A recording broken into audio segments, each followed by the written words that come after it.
Question number 11. James Bell has December year end. Prepare account for the following expense heading and calculate annual charge to income statement. अच्छा electricity और rent दो account बनेंगे. ये format copy कर लेता हूँ. Account का मैं से क्या होगा इसका टाइम मिलेगा. वैसे भी देते हैं आपको 1 मंथ पूरा मिलता था.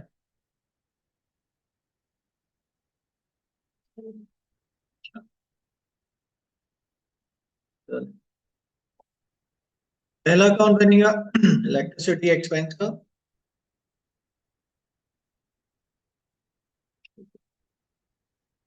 क्या है जी. Opening एक्रूवल्स was 172. तो एक्रूवल्स का ओपनिंग के साइड पर आएगा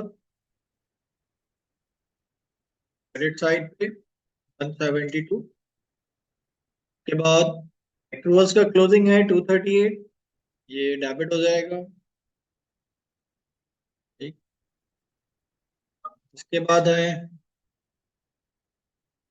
invoice totaling 697 were received and posted to ledger during the year. ये पेमेंट्स हो गई 697 डेबिट करते हैं और यहाँ लिख लेंगे कैश. अब डेबिट साइड का टोटल करेंगे 935. 172 माइनस करें. बैलेंस बताएं कितना आ रहा है. 763. बैलेंसिंग भी करो और ये होंगे हमारे करंट ईयर के इलेक्ट्रिसिटी एक्सपेंस जिससे हम चार्ज कर देंगे profit and loss account. Second account बना लेते हैं रेंट का जिसमें ओपनिंग एक्रूवल वाज 365. एक्रूवल्स का ओपनिंग क्रेडिट हो जाएगा 365 के बाद ये क्लोजिंग बैलेंस 28 डेबिट होगा और ये invoice totalling were received and posted to ledger. ये पेमेंट हो गई 756 डेबिट. टोटल करते हैं डेबिट साइड का 784. 84 माइनस करें 365 490 9 419. बैलेंसिंग फिगर ये हो जाएंगे हमारे करंट ईयर के एक्सपेंस जिसे हम चार्ज कर देंगे प्रॉफिट एंड लॉस. कॉपी कर लें.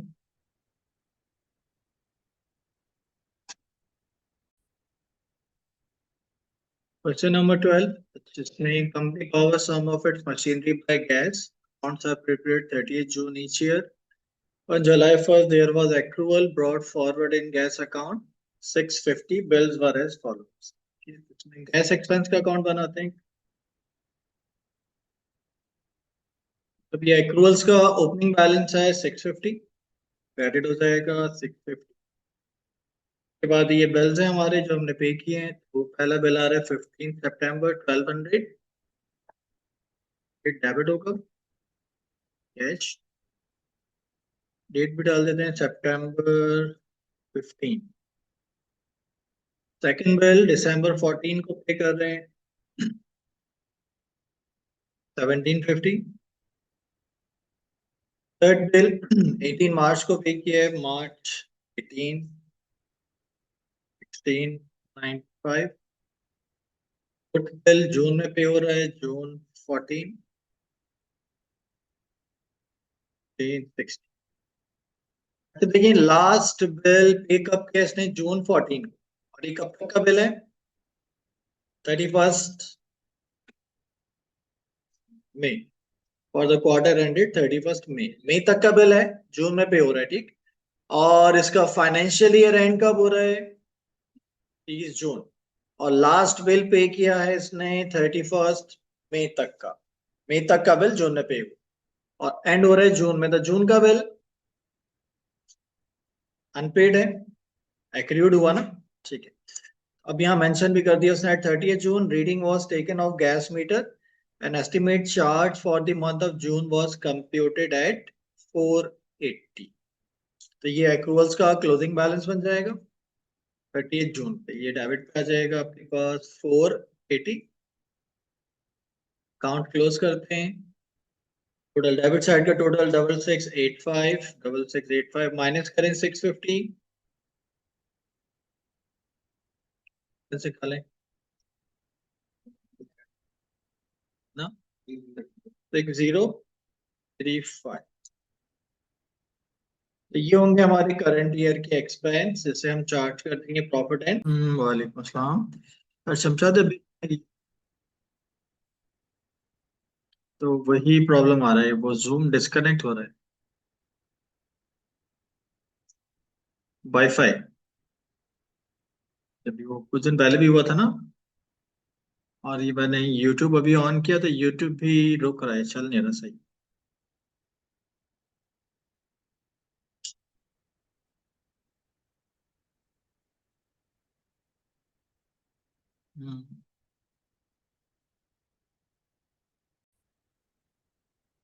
Question 12 complete. Question number 13।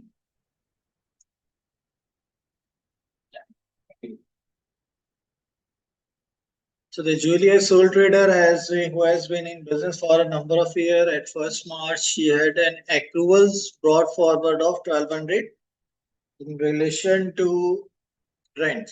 इसमें रेंट अकाउंट बनेगा, एक अकाउंट को कॉपी करते हैं पहले।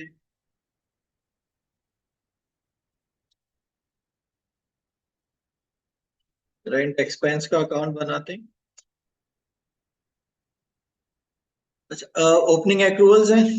एक्रूवल्स ब्रॉट फॉरवर्ड 1200। एक्रूवल्स का ओपनिंग आ जाएगा क्रेडिट साइड पर। जिसके बाद अब ये पेमेंट्स हैं। पहली पेमेंट हो रही है 7 अप्रैल को, 1500 पे कर रहे हैं। अप्रैल 7 1500। सेकंड पेमेंट हो रही है 9 जुलाई को, जुलाई 9 1950। थर्ड पेमेंट 6 अक्टूबर को, अक्टूबर 6 2250। और फोर्थ पेमेंट है 9 जनवरी को, जनवरी 9 1650। अच्छा देखिए, लास्ट पेमेंट कर रहे हैं ये 9 जनवरी को, और वो है फॉर द क्वार्टर एंडेड 31 दिसंबर। दिसंबर तक का रेंट पे किया उसने जनवरी में। उसका ईयर एंड कब हो रहा है? फरवरी में, फेब 28। और लास्ट इसने रेंट पे किया दिसंबर तक का, तो जनवरी फरवरी 2 महीने का रेंट एक्रूड हो जाएगा, अनपेड होगा ना। अच्छा, अब वो क्या करें, इसने अमाउंट तो बताया नहीं हमें। क्वेश्चन नंबर 12 में तो गिवन था ना 480।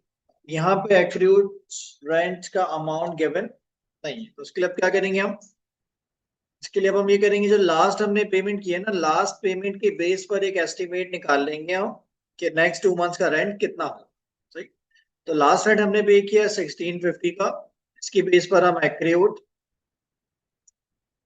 रेंट कैलकुलेट करेंगे। 1650 मल्टीप्लाई बाय 2 डिवाइडेड बाय 3 कितना आ रहा है?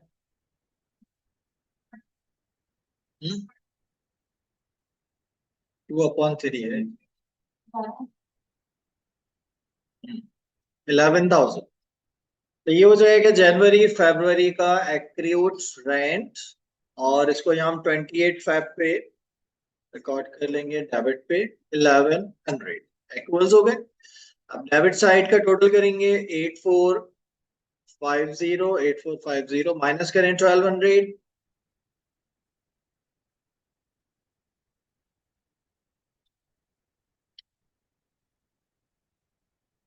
7250।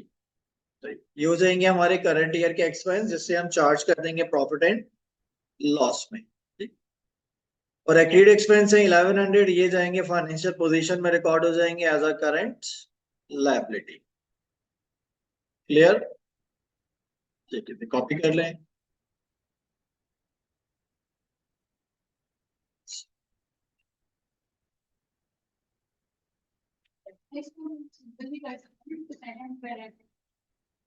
नहीं वैसे नहीं, कर सकते हैं कैलकुलेशन के थ्रू। एक्रूअल्स के ओपनिंग में क्लोज पेमेंट्स को ऐड करें और क्लोजिंग माइनस कर दें। यो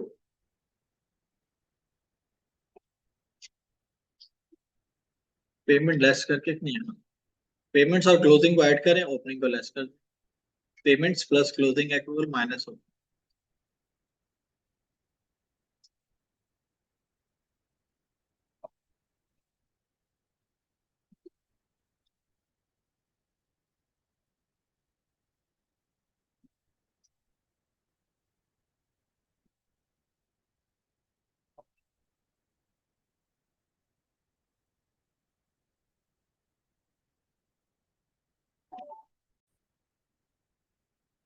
क्वेश्चन नंबर 14, जिसमें दो अकाउंट्स बनेंगे, एक इंश्योरेंस का और दूसरा रेंट का।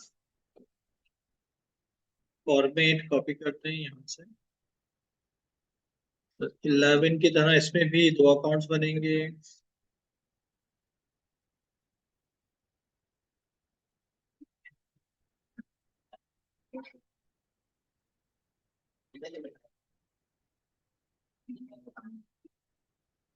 ठीक। अच्छा 14 है, अब इसमें दो अकाउंट से, पहले इंश्योरेंस और दूसरा रेंट का। एक बना लेते हैं insurance. Okay, opening prepayment was 3672। अच्छा, अभी प्रीपेमेंट्स है, प्रीपेमेंट्स के नेचर एसेट है, एसेट का ओपनिंग बैलेंस डेबिट हो जाएगा। इसके बाद क्लोजिंग प्रीपेमेंट्स 4107, तो ये क्रेडिट साइड पे 4107। इसके बाद invoice totalling 7925 were received and posted to ledger during the year. ये पेमेंट्स हो रही हैं 7925, डेबिट पे लिख लेते हैं, राइट। अब डेबिट साइड का टोटल करेंगे 11,597, 11,597 चेक कर लो, मैं यही आने ना। अब इसमें से क्लोजिंग बैलेंस माइनस करें 4,107, 7490। बैलेंसिंग फिगर ये हो जाएंगे हमारे करंट ईयर के एक्सपेंस, जिसे हम चार्ज करेंगे profit and loss. Clear. Second account बनेगा रेंट का, रेंट एक्सपेंस। अच्छा, यहाँ ओपनिंग प्री पेमेंट्स हैं 3908, तो प्री पेमेंट का ओपनिंग आ जाएगा डेबिट पर। इसके बाद क्लोजिंग प्री पेमेंट्स 2798, ये आ जाएगा क्रेडिट पे 2798। Invoice totalling were received and posted to ledger 19,540, payments हो रही हैं, डेबिट साइड पे पोस्ट करते हैं 19,540। डेबिट साइड का टोटल करेंगे 23,448, 23,448। इसमें से क्लोजिंग बैलेंस माइनस करें, बैलेंसिंग फिगर बताएं क्या आ रही है, 20,650। ये हो जाएंगे हमारे करंट ईयर के एक्सपेंस। ठीक, कॉपी कर लें।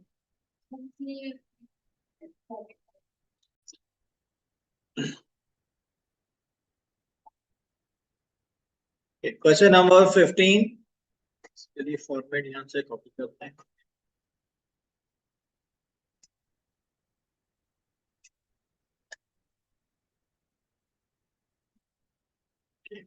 इसमें इंश्योरेंस का अकाउंट बनेगा,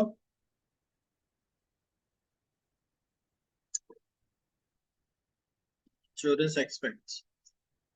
जब यहाँ पे दिया हुआ, अच्छा ओपनिंग बैलेंस इसमें कुछ भी नहीं है, opening balance zero. Direct payment है, पहले पेमेंट वो कर रहा है 1 जनवरी को फॉर 3 मंथ्स टू 31 मार्च तक। ठीक है, डायरेक्ट पेमेंट रिकॉर्ड करते हैं 800। सेकंड पेमेंट 28 मार्च को कर रहा है फॉर 6 मंथ्स टू सितंबर। ठीक है जी, मार्च 28 कितना पे कर रहा है 1800। थर्ड पेमेंट 2 अक्टूबर को वो कर रहा है 1800। ठीक है, तो क्वेश्चन यहाँ कंप्लीट हो गया। अच्छा, ईयर एंड हो रहा है इसका December 31 पे। तो देखिए जो लास्ट इसने पेमेंट की अक्टूबर में फॉर 6 मंथ्स, तो ये है मार्च तक की, और ईयर एंड हो गया दिसंबर। तो जनवरी फरवरी मार्च 3 मंथ्स का रेंट इंश्योरेंस प्रीपेड हुआ। अब 3 मंथ्स का प्रीपेड इंश्योरेंस कैलकुलेट करते हैं।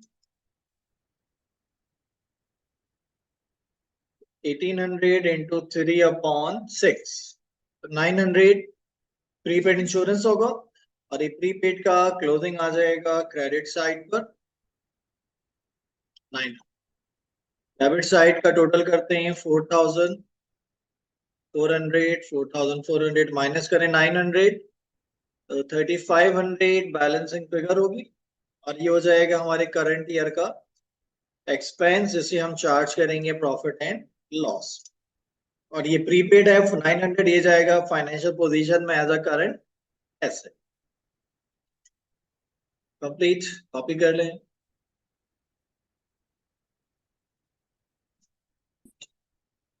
क्वेश्चन नंबर 16, इसमें रेंट अकाउंट बनेगा।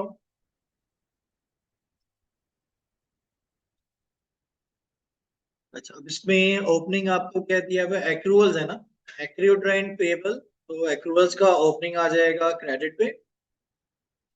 इसके बाद during 2002 company page rent bill totalling 1275, payment हो रही है 1275, इंक्लूडिंग वन बिल फॉर 375। अच्छा, ये इसमें इंक्लूड है, 1275 में इंक्लूड है in respect of quarter ending 31 जनवरी, यानी कि 31 जनवरी तक का रेंट पे कर चुका है।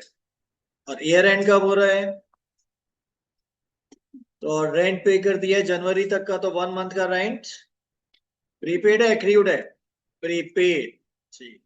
1 मंथ का प्रीपेड रेंट कैलकुलेट करते हैं। तो 375 इंटू 1/3, तो 125 आ जाएगा प्रीपेड। और प्रीपेड का क्लोजिंग आएगा क्रेडिट साइड पर। ये गलती किया, डेबिट पे लिखा 1275, 1275 माइनस करें 125 और 250, बैलेंसिंग फिगर 900। और ये हो जाएगा हमारे, ये कितना आ रहा है, ये है ना करंट ईयर का एक्सपेंस, जिसे हम चार्ज कर देंगे प्रॉफिट एंड लॉस। ठीक, कॉपी कर लें। हम्म,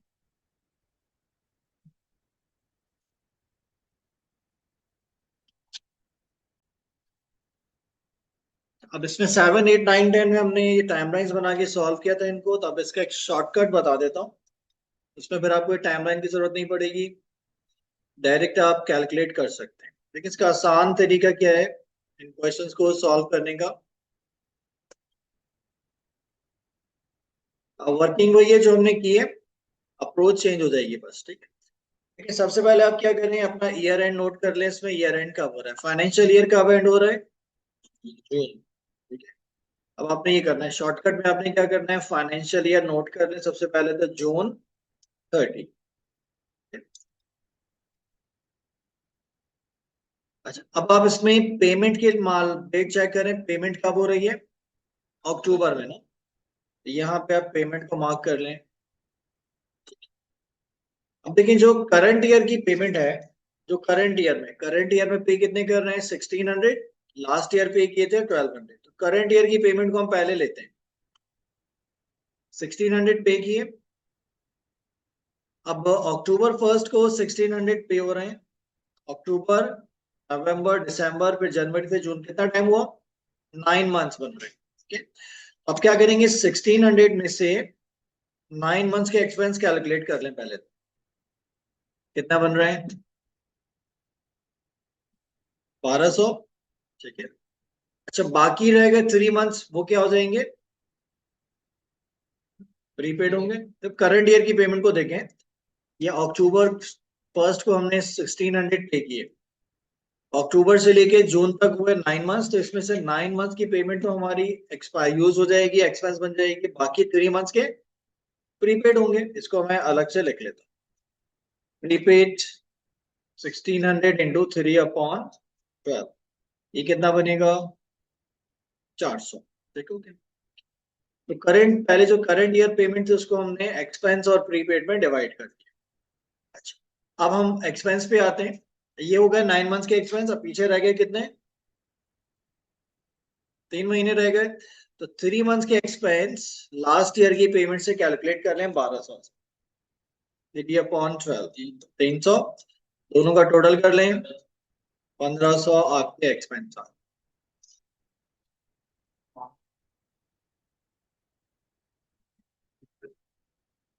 यही आंसर पहले भी था। 1500 एक्सपेंस थे, 400 प्रीपेड थे। तो ये सही है। तो इसमें कोई टाइमलाइन नहीं बनेगी, सिर्फ आपने कैलकुलेशन करनी और आंसर आ जाए। ठीक है, ये लिख लें। जहां पे ये क्वेश्चन नंबर 7 सॉल्व किया था वहीं पे ये इसका शॉर्टकट लिख लें।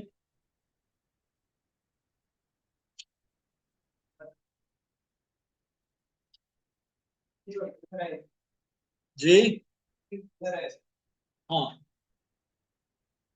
ऐसे ही है। बिल्कुल ठीक है। आज इनकी आंखें खुली है ना।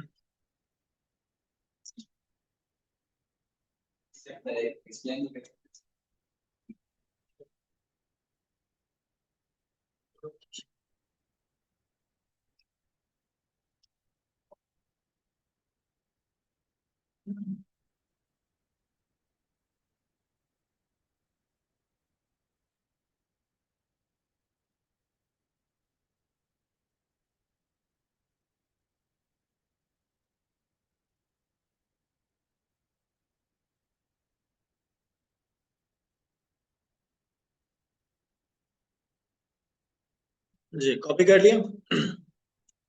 तो अब इसी तरह ही क्वेश्चन नंबर 8 करते हैं। अच्छा, 8 में देखिए फाइनेंशियल ईयर कब एंड हो रहा है।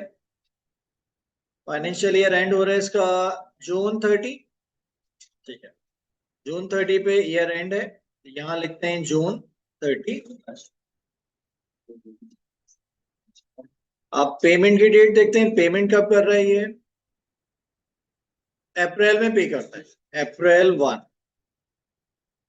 ठीक है, अब इसमें भी हम करंट ईयर की पेमेंट लेंगे पहले। करंट ईयर की पेमेंट कितनी है? 28,800। ठीक। अब अप्रैल से जून तक कितने मंथ्स हुए? अप्रैल, मई, जून, 3 मंथ्स। तो इसमें से 3 मंथ के आपके एक्सपेंस होंगे, कैलकुलेट करें। 7,200 बनेगा। और अब इसमें से बाकी क्या प्रीपेड हो जाएंगे ना। 28,800 इंटू 9/12, ये कितना बन रहा है प्रीपेड? 21,600। ठीक। ये हमने करंट ईयर की पेमेंट को स्प्लिट कर लिया एक्सपेंस और प्रीपेड।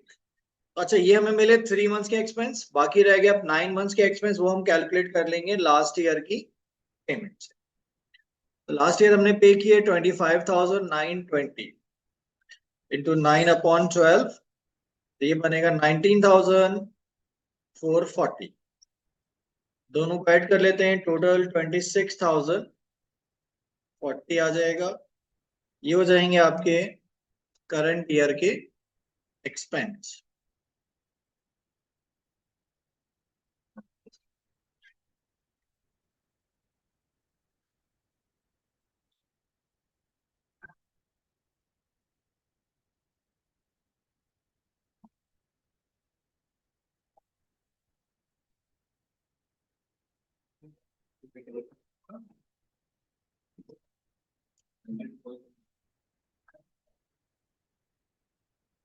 ओके, कॉपी कर लें 8, इसकी शॉर्टकट।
कॉपी कर लियो।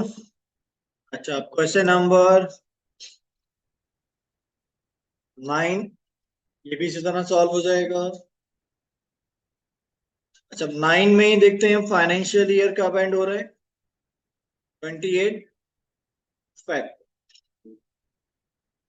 28 फेब को ईयर एंड हुआ, ये नोट कर लेते हैं 28 फेब।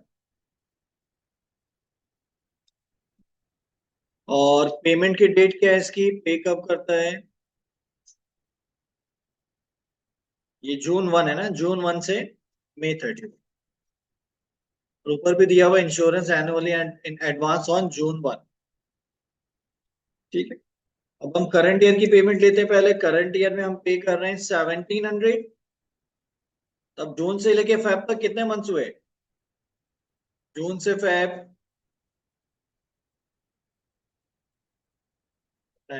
हाँ जून है ना, जुलाई नहीं है, ठीक है। 9 मंथ्स हो गए, तो इंटू 9/12। आंसर बताएं इसका। 1275। और इसमें से अब बाकी 3 मंथ्स के प्रीपेड हो जाएंगे ना। 3/12, तो प्रीपेड आएंगे आपके पास 425। अच्छा, अभी हमने 9 मंथ्स के एक्सपेंस कैलकुलेट किए, बाकी रह गए 3 मंथ्स। वो कैलकुलेट कर लेंगे लास्ट ईयर की पेमेंट से, जो कि कितनी है 1600। 3/12, ये कितना बन रहा है 400। दोनों को ऐड कर लेते हैं, 1675 आपके एक्सपेंस। ठीक है। पहले करंट ईयर की पेमेंट को स्प्लिट कर लें एक्सपेंस और प्रीपेड में, बाकी मंथ्स और रिमेनिंग मंथ्स है उसके एक्सपेंस लास्ट ईयर की पेमेंट से कैलकुलेट कर लें। आंसर आ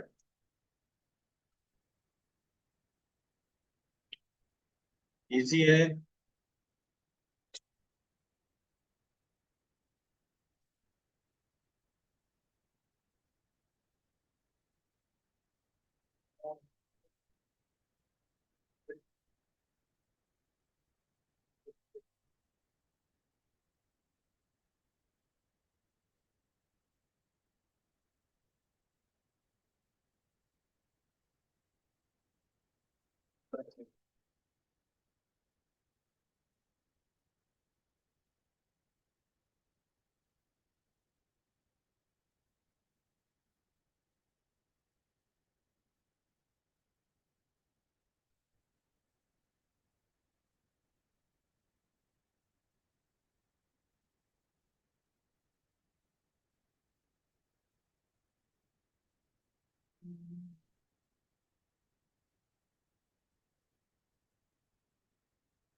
कॉपी कर लिया।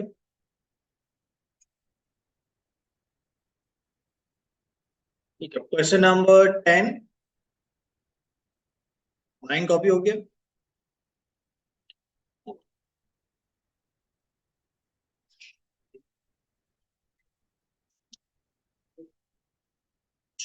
इसके बाद आ जाए 10 पे।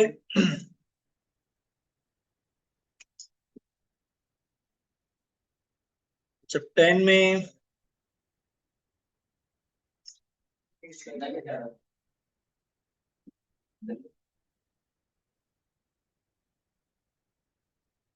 यहाँ पर देखिए फाइनेंशियल ईयर एंड हो रहा है 30 नवंबर को ना, November 30। यहाँ लिखते हैं November 30। और पेमेंट की डेट क्या है इसकी? अच्छा, इसमें पेमेंट चेंज हो रही है, पहले 120 थी या 144 है, अप्रैल से, April 1। ठीक है। अच्छा, इसमें अब हम पहले करंट ईयर की पेमेंट कितनी है? 144। अब अप्रैल से लेकर नवंबर तक कितने मंथ्स हुए? 8। 8 8 हो जाएंगे तो 8/12 कितना बन रहा है? 96,000। अच्छा, प्रीपेड यहाँ पर डिफरेंट तरीके से कैलकुलेट होंगे, क्योंकि इसमें आपको पता है यहाँ वो पेमेंट क्वार्टरली कर रहा था, एनुअल नहीं थी। तो अभी हम उसको बाद में कैलकुलेट करते हैं, फिलहाल आप पीछे ही रहेगा कितने 4 मंथ्स, वो हम कैलकुलेट करेंगे लास्ट ईयर की पेमेंट से। 4 मंथ्स के एक्सपेंस कितने हो गए? 40,000। दोनों को ऐड कर लेते हैं, 136,000 आपके एक्सपेंस हो जाएंगे। बाकी प्रीपेड, तो उसके लिए अब हम इसको 1,44,000 को पहले क्वार्टर में चेंज करेंगे, क्योंकि पेमेंट क्वार्टरली हो रही है ना। तो 1 क्वार्टर की पेमेंट होगी 36। आप इसमें प्रीपेड देख लेते हैं, ईयर एंड हो रहा है नवंबर में, लास्ट पेमेंट हो रही है अक्टूबर में, तो अक्टूबर नवंबर, एक महीना दिसंबर, एक महीने की प्री पेमेंट, तो 36 इंटू 1/3, 12,000 आपके प्रीपेड आ जाए। ठीक है। यहाँ पर प्रीपेड की कैलकुलेशन चेंज होगी, क्योंकि पेमेंट क्वार्टरली हो रही है। ये कॉपी कर लें।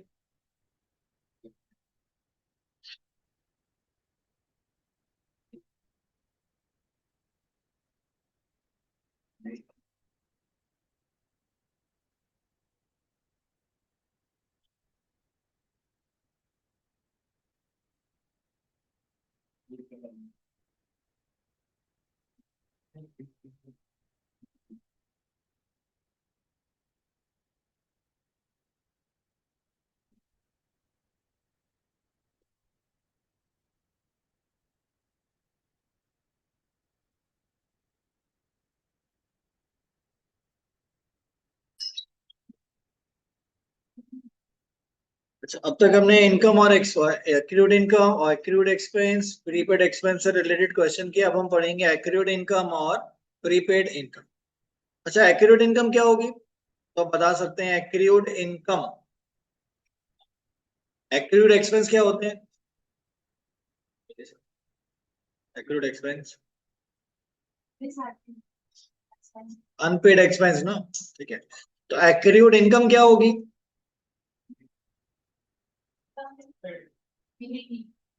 एक्रूड इनकम कि आपने सर्विस प्रोवाइड कर दी, पैसे नहीं मिले, रिसीवेबल कह लेना। जैसे क्रेडिट सेल्स होती हैं कि गुड्स आपने सेल कर दी हैं, पैसे आपको नहीं मिले अभी। इसी तरह अगर आप एक सर्विस प्रोवाइडर हैं और आपने सर्विस प्रोवाइड कर दी है, लेकिन आपको पैसे नहीं मिले, पेमेंट नहीं मिली, तो वो आपके लिए बन जाएगी एक्रूड इनकम। ठीक। और इसकी नेचर क्या होगी? Asset liability. एसेट कि आपने सर्विस प्रोवाइड कर दी है, पैसे आपको नहीं मिले, तो वो बन जाएगी आपके लिए वो एसेट बन जाएगी ना, एक्रूड इनकम। रिसीवेबल कि आपने सर्विस प्रोवाइड कर दी है, पैसे आपको रिसीव करने हैं। ठीक है, तो इसकी एंट्री क्या बनेगी? एक्रूड इनकम डेबिट और इनकम क्रेडिट। जिसमें क्रेडिट सेल में होता है, क्रेडिट सेल का इफेक्ट क्या होता है? आपकी इनकम इंक्रीज होती है और आपके रिसीवेबल इंक्रीज होते हैं, कि आपने गुड्स प्रोवाइड कर दी, पैसे आपको नहीं मिले, तो वहां एंट्री होती है trade receivable debit sales credit. तो यहाँ पर क्या है कि हमने सर्विस प्रोवाइड कर दी, पैसे हमें नहीं मिले, तो वो बन गए हमारी एक्रूड इनकम। और इसका इफेक्ट वही आएगा कि आपके रिसीवेबल इंक्रीज होंगे और आपकी इनकम भी इंक्रीज। एंट्री क्या बनेगी? एक्रूड इनकम डेबिट और इनकम क्रेडिट। ठीक। इसको पढ़ लेते हैं। अब accrued income is recognised when a business receives its income in arrear after earning it, earn करने के बाद मिलेंगे। At year end business has earn income that has yet to be invoiced. क्या आप इनकम अर्न कर चुके हैं? Income कब अर्न करेंगे? जब आप सर्विस दे चुके हो। पैसे मिलना बाकी है, इनवॉइस देना बाकी। Accrued income is reported as an asset in statement of financial position। और एंट्री क्या बनेगी इसकी? Accrued income, debit, income, credit. तो इसका इफेक्ट क्या आ रहा है? आपके एसेट इंक्रीज हो रहे हैं और इनकम भी इंक्रीज हो रही है ना। अच्छा, accrued income is recognized as an asset to reflect income owed to the business since revenue has been earned but invoice has yet to be issued। ठीक है, बिल इन एरिया, बिल देना है आपने। अच्छा, creation of accurate income will have the following impact on business profit and net asset. अच्छा, देखिए profit पर क्या इफेक्ट होगा इसका? इस एंट्री पर जरा गौर करें, इसका प्रॉफिट पर क्या इफेक्ट होगा?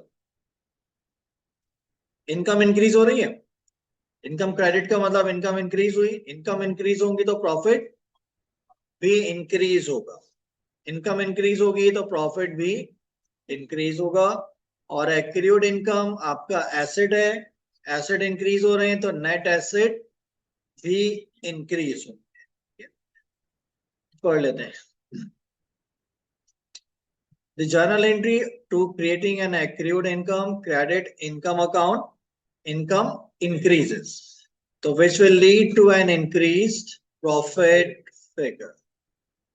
Net asset corresponding entry is to debit accrued income asset account।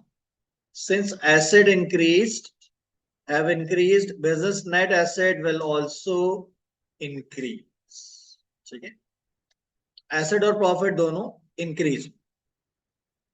Okay, अब आ जाते हैं डेफर्ड इनकम और प्रीपेड इनकम। डेफर्ड या प्रीपेड इनकम, सब ये क्या होगी? डेफर्ड या prepaid income. Prepaid income, prepaid expense क्या होते हैं? पहले पे कर दिए एडवांस में, तो प्रीपेड इनकम क्या होगी? वैसे आपने एडवांस में ले लिए, सर्विस प्रोवाइड नहीं की। जैसे कि टीएसए ने एडमिशन के टाइम पे आपसे फीस ली एडवांस, तो वो आपके लिए प्रीपेड एक्सपेंस है, टीएसए के लिए प्रीपेड इनकम या डेफर्ड इनकम है। ठीक है, कि आपसे फीस एडवांस ली हुई, तो उसे कहते हैं प्रीपेड और डेफर्ड इनकम। कि पहले आपने पैसे ले लिए और सर्विस प्रोवाइड नहीं की, पैसे आपने ले लिए और सर्विस प्रोवाइड नहीं की। ठीक है, तो ये आपके लिए क्या बन जाएगी? लायबिलिटी। ठीक है, और इनकम पर क्या इफेक्ट आएगा? इनकम इंक्रीज होगी डिक्रीज होगी? डिक्रीज।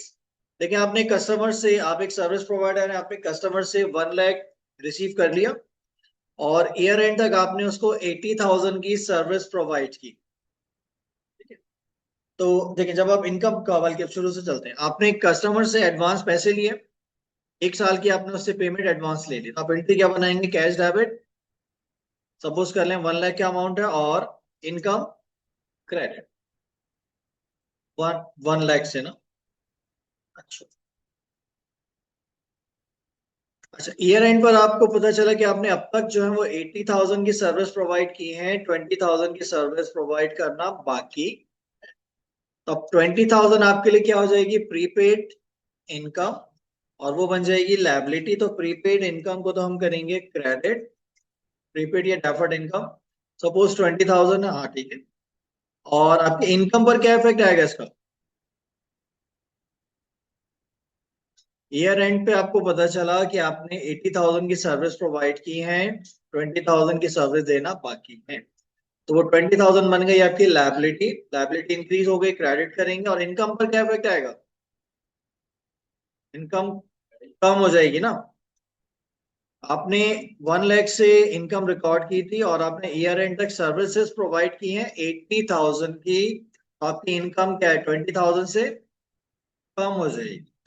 इसकी एंट्री क्या होगी? Income decrease debit, liability increase credit. जैसे यहाँ कोई भी एक डेट हम एज्यूम कर लेते हैं, अप्रैल 1 कर देते हैं।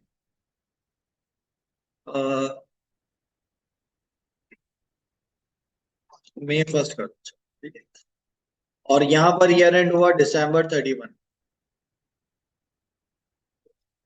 ठीक, 1 लाख आपने लिए, ईयर एंड तक पता चला कि आपने 80,000 की सर्विस प्रोवाइड की है, 20,000 की सर्विस देना बाकी। तो 20,000 से आपकी इनकम क्या होगी? डिक्रीज, इनकम डिक्रीज, डेबिट, और वो 20,000 बन जाएगी आपकी लायबिलिटी, लायबिलिटी इंक्रीज, क्रेडिट।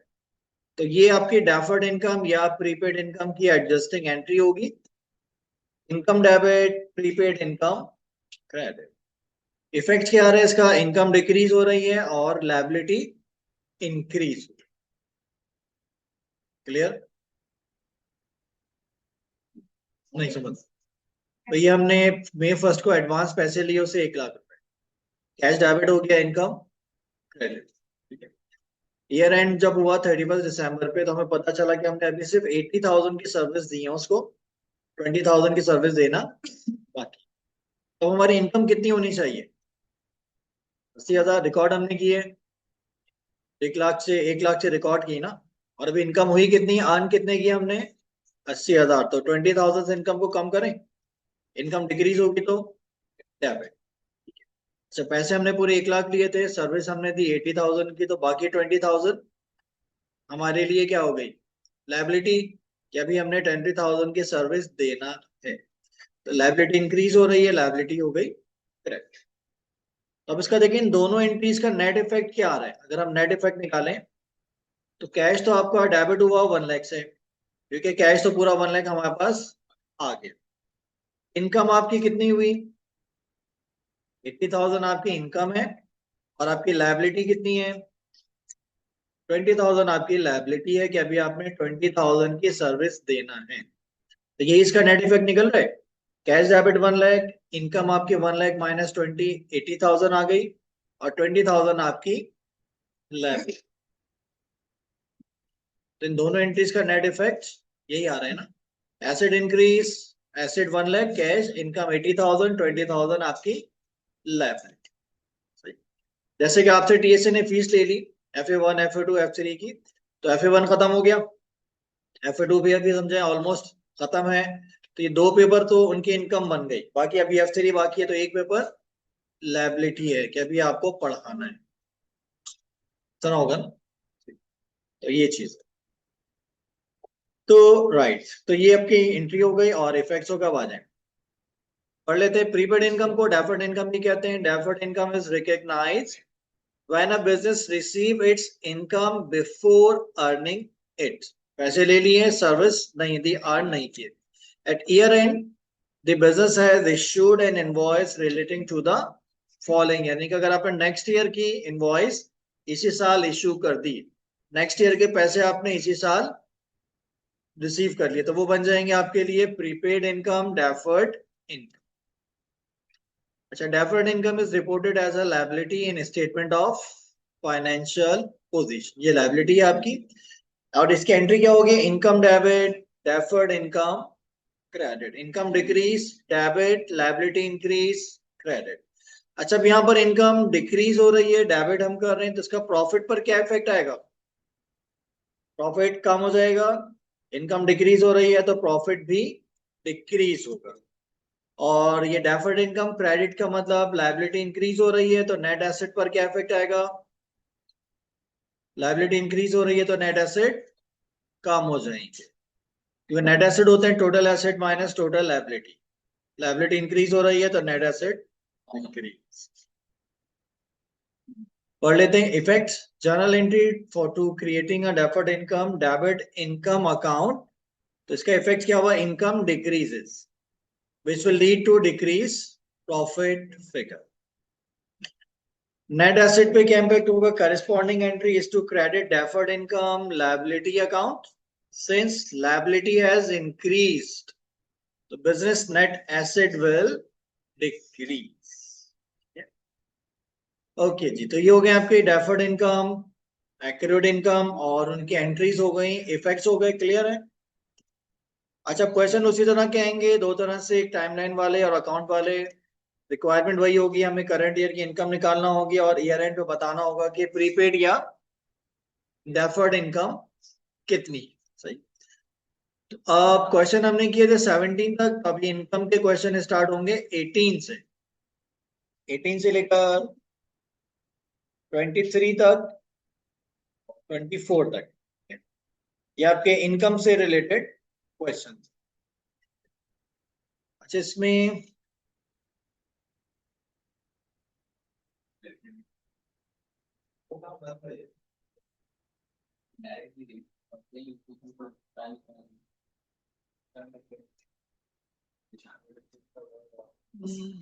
चलिए ये करते हैं। Question number 18। अच्छा, ये कैलकुलेशन से भी हो सकता है और टी अकाउंट से भी हो सकता है। 18, हाँ, जो इजी लगे। क्या लिखा है जी? फैक्ट रेंट पे, अच्छा जी, sublet part of factory, quarterly rent है 8900 एडवांस।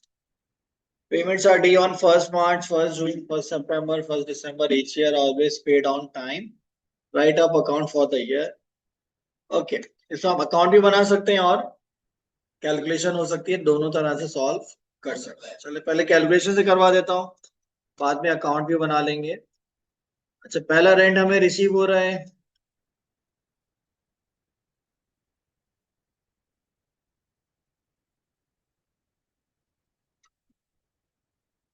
पहला रेंट रिसीव हो रहा है March 1st को ना, March 1।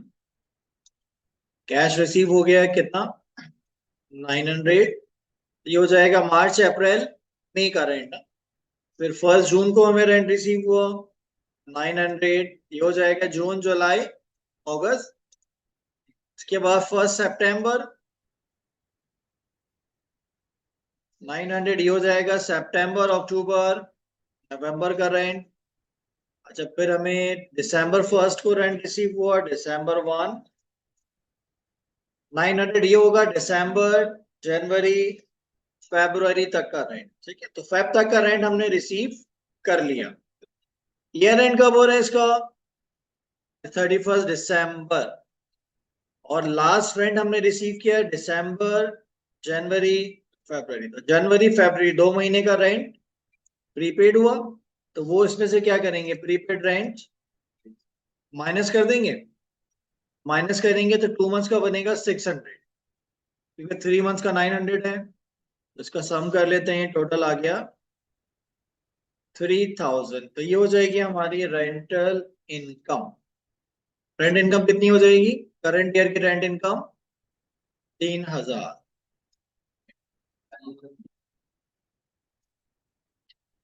ठीक है, क्लियर? अच्छा, ये कॉपी कर लें, अकाउंट से बाद में करेंगे सॉल्व, पहले इसको ऐसे ही सॉल्व।